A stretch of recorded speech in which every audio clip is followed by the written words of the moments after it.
Hello, Origsburg Library Summer Readers. Today, our story is going to be within The Starlight Princess and Other Princess Stories by Annie Dalton, and the photography and the embroidery is done by Belinda Downs. The story that we're going to read is The 12 Dancing Princesses. Once upon a time, a king had 12 daughters. These girls were up to mischief all day long, as you'd expect. But each evening at sunset, they lay down as good as gold in their 12 narrow beds. The king kissed the princesses on their smooth, pretty foreheads and locked their bedroom door to keep them safe while they slept. But something strange was going on in that palace. Every morning, the girls' shoes were worn to shreds, as if the princesses had been dancing all night. How was this possible? Where did the princesses go while the rest of the world was sleeping? Everyone wondered, but nobody knew. The princesses themselves just smiled faraway smiles as if they didn't know what the fuss was about. It was such a worry to the king that he issued a proclamation saying that whoever solved the mystery could choose the princess he liked best to be his bride. The very next day, a young prince rode up to the palace, determined to solve the mystery once and for all and win himself a princess.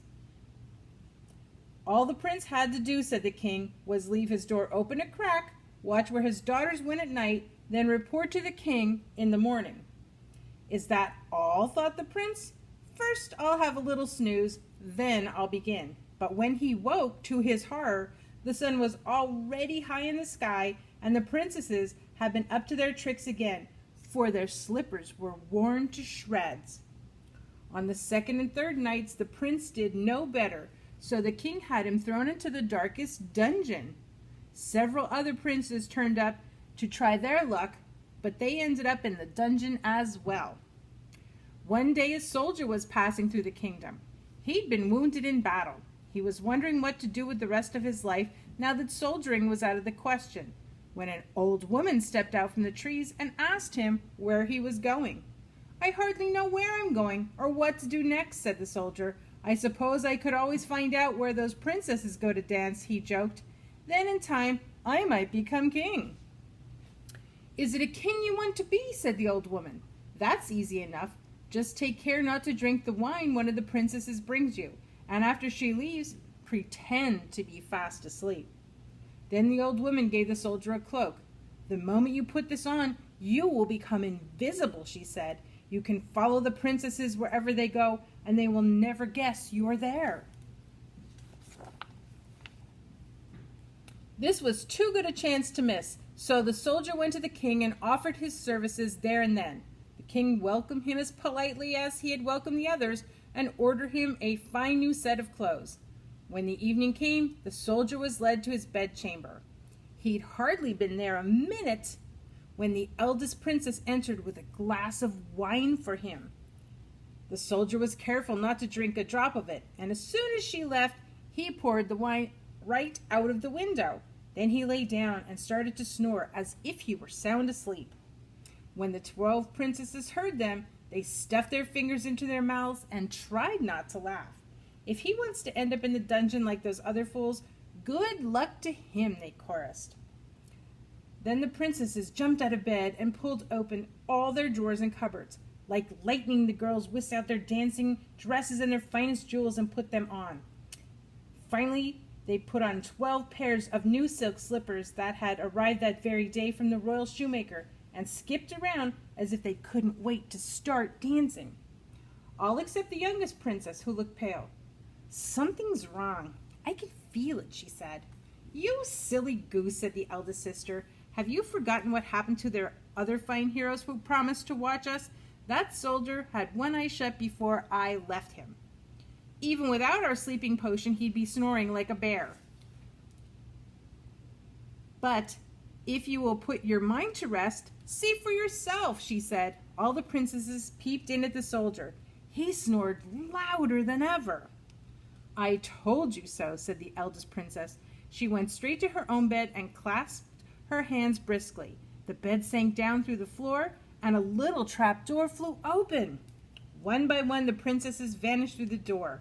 but the soldier was spying on them and saw everything they did. He quickly threw on the cloak the old woman had given him and hurried after them. Halfway down the stairs, the soldier accidentally stepped on the back of the youngest princess's dress. "Someone's following us," she cried in alarm. "He grabbed me in the dark." "You silly goose," said the eldest princess. "That was just a nail in the wall." Down the winding stairs flew the 12 princesses with the invisible soldier close behind them.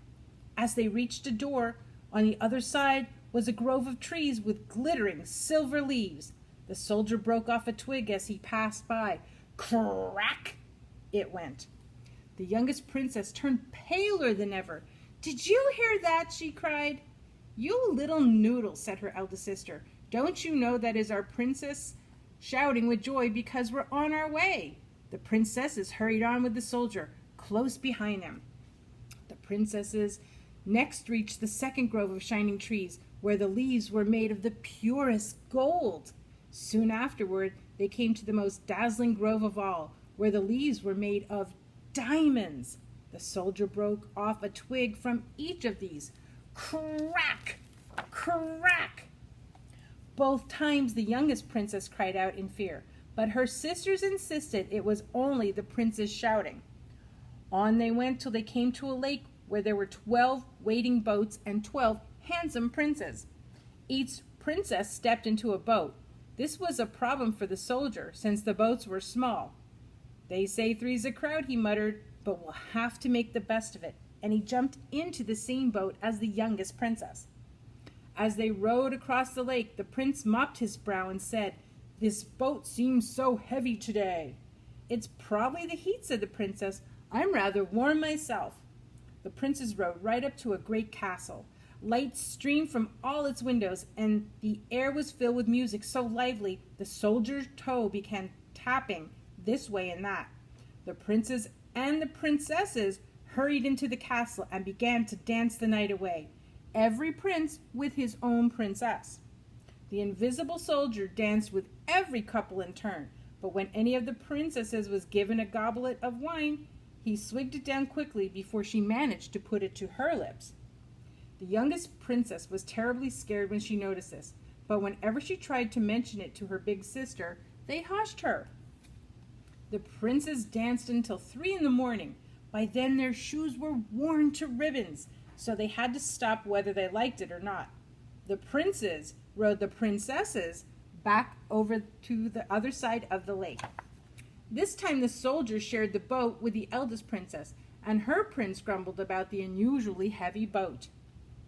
The princesses were completely out of breath by the time they climbed the secret stairs at the castle, but when they heard the soldier snoring in the next room, they giggled and said, "You see, we were perfectly safe the whole time, because the soldier got there before them." Then, yawning and rubbing their eyes, the tired princesses pulled off their dresses, bundled their clothes out of sight, kicked off their shoes, and fell asleep the minute their heads touched the pillows. The soldier grinned to himself in the dark and decided not to mention his adventures to the king just yet. He hadn't had so much fun in years. On the second and third night, the same things happened. But on the third night, the soldier hid one of the golden goblets inside his cloak to show the king. The next morning, the soldier was called before the king. The 12 princesses hid behind the door, giggling and dying to see the soldier march off to join the others in the dungeon. "So tell me," demanded the king, "did you find out where my 12 princesses dance at night?" "I certainly did, your majesty," said the soldier cheerfully. "They danced with 12 princes in a castle under the ground." The soldier produced the 3 twigs he had broken from the magic groves and the golden cup he had stolen from the castle. When the king saw these things, he called his daughters and asked if the soldier was telling the truth.